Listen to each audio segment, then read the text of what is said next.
नमस्कार, भारत लाइव देख रहे हैं आप। और जो खबर हम आपके सामने लेकर के आए हैं वो ज़रूरी था। इसलिए ज़रूरी था कि एक जिम्मेवार पत्रकार और एक जिम्मेवार चैनल होने के नाते हमारा फ़र्ज़ बनता है कि अगर हम कोई खबर दिखाएं और उस खबर पर प्रतिक्रिया आ जाए तो उस बात से भी आपको अवगत जरूर करा दें। आपको बता दें कि चुनावी समय चल रहा है और इस समय में बहुत सारी खबरें उड़ते हुए, होते हुए, रास्ता बदलते हुए आप तक पहुंच रही हैं। सोशल मीडिया में एक खबर जदयू के हवाले से आई और जदयू के विधायक राजगीर से रवि ज्योति के तरफ से ये कहा गया कि उन्होंने अपनी ही पार्टी पर आरोप लगाए हैं। खबरें बहुत इसलिए मजबूत हो रही थी कि सोशल मीडिया ही वो माध्यम है जिस माध्यम से आप तक खबरें पहुंच रही हैं। कोरोना के संकट को लेकर के और बाढ़ को लेकर के नेताओं से सीधे सीधे बात संवाद नहीं हो पा रही है। बहुत सारे नेता हैं जो या तो क्वारंटाइन हैं या फिर वो कोरोना के डर से अपने आप को अलग रखे हुए हैं, आइसोलेट किए हुए हैं। ऐसी स्थिति में खबरों का सोशल मीडिया पर घूमना खबर का एक बहुत बड़ा माध्यम होता है और फेसबुक के माध्यम से अगर कोई खबर आपके सामने आए तो निश्चित रूप से उसे आप उस व्यक्ति का बयान मानते हैं। सोशल मीडिया में ये खबर चलने लगी कि नीतीश कुमार को जातिवाद रवि ज्योति ने कहा है। रवि ज्योति एक प्रशासनिक अधिकारी रहे हैं, पुलिस अधिकारी रहे हैं और उन्होंने अपने लंबे कैरियर में बहुत सारी बातें ऐसी की हैं जो उदाहरण के तौर पे हैं। विधायक के तौर पर भी वो लगातार एक्टिव रहे हैं और नीतीश कुमार के करीबियों में से भी माना जाता है। कहा यह जा रहा था कि जातिवाद को लेकर के जिस तरह की बातें हो रही हैं वो भी चूँकि वो एससी से आते हैं और ऐसी स्थिति में ये बातें अब बहुत तेज़ी से निकलने लगी कि कहीं ना कहीं नीतीश कुमार भी अब जातिवाद करने लगे हैं या जातिवादी हैं। इन सब बात को लेकर के बहुत सारी बातें कर रही थी और ये भी हो गया था कि बहुत सारे पावर सेंटर्स भी हैं। ये तो बात सच है कि नीतीश कुमार के बहुत सारे पावर सेंटर्स हैं, अलग अलग जाति के लोग उनके पास हैं और बिहार में कहा जाता है कि आप जातिवाद को राजनीति से अलग नहीं कर सकते हैं। बिहार के राजनीतिक समीकरण इसी पर गढ़े और मढ़े जाते हैं। इन सब बातों को लेकर के खबरें हमने भी चलाई थी।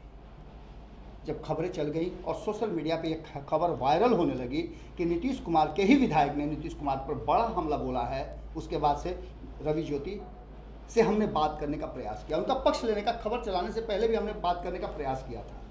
जदयू के एक नेता हैं जिनके द्वारा हमने प्रयास किया था कि उनकी बातें हम रख लें, लेकिन संजोग ऐसा हुआ कि उनसे बात नहीं हो पाई। लेकिन आप जानते हैं कि खबर चूँकि उनके सोशल मीडिया पर थी इसलिए उस खबर को हमने चलाया।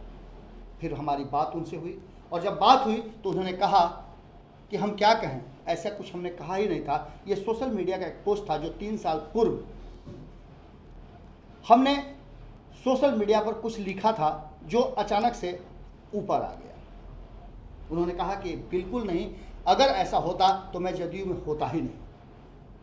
उन्होंने अपनी बातों को ही कहा जाए तो कहीं ना कहीं खारिज कर दिया है।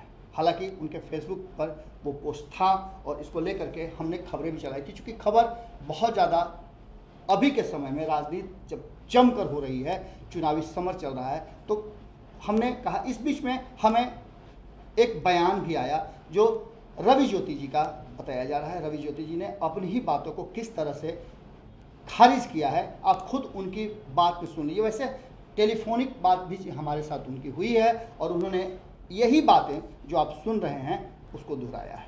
सुनिए रवि ज्योति ने क्या कहा है। नमस्कार, मैं रवि ज्योति कुमार, एमएलए राजगीर। मैं मीडिया कर्मियों का धन्यवाद देना चाहता हूं कि उन्होंने मुझे मनगढ़ंत एवं फैब्रिकेटेड न्यूज़ से लाइमलाइट में ना दिया।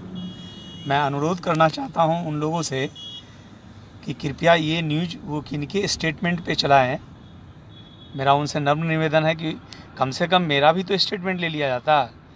वो तो फेसबुक एंड मैसेंजर पर 3 साल पुरानी पोस्ट थी जो डेट में अप टू डेट होके रिन्यूअल हो गया। उसी को लेके इन लोगों ने जो फैब्रिकेटेड और मनगढ़ंत न्यूज़ चलाए हैं, मैं धन्यवाद देना चाहता हूं कि कम से कम इसी बहाने तो मेरा नाम हो गया। आप हमसे कम से कम हमारी स्टेटमेंट ले लेते। धन्यवाद। मैं जदयू का सच्चा सिपाही हूं और रहूंगा। मेरी डेडिकेशन, मेरी ऑनेस्टी, मेरी लॉयल्टी जदयू एवं हमारे माननीय नेता के प्रति है और रहेगी। धन्यवाद। आपने रवि ज्योति की बातें सुन ली। अब आपको बता दें कि राजनीतिक रूप से अगर देखा जाए तो नीतीश कुमार के इर्द गिर्द उनके पंचरत्न जो हैं वो अलग अलग जाति और विरासत से हैं, समाज से।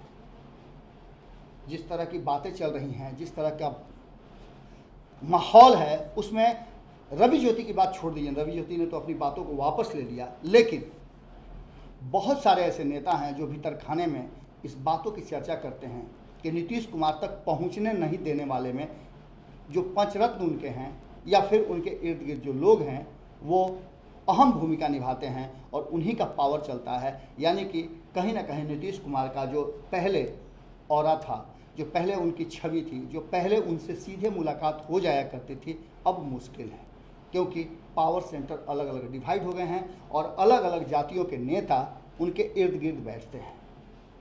आपको नज़र आ जाएगा कि सवर्ण से लेकर के SC ST तक नेता उनके इर्द गिर्द बैठते हैं और उन्हीं की कुर्सियां आपस में कभी इधर और कभी उधर होती रहती हैं और वही नीतीश कुमार तक पहुंचाने का माध्यम बन गए हैं।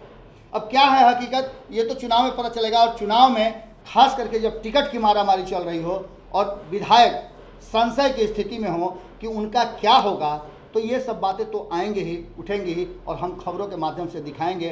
खैर, रवि ज्योति के मामले में हमने रवि ज्योति की बातें सुना दी और ये खबर रवि ज्योति ने खुद जब इस खबर से इनकार कर दिया है तो हम कौन होते हैं इस पर कोई मुहर लगाने वाले।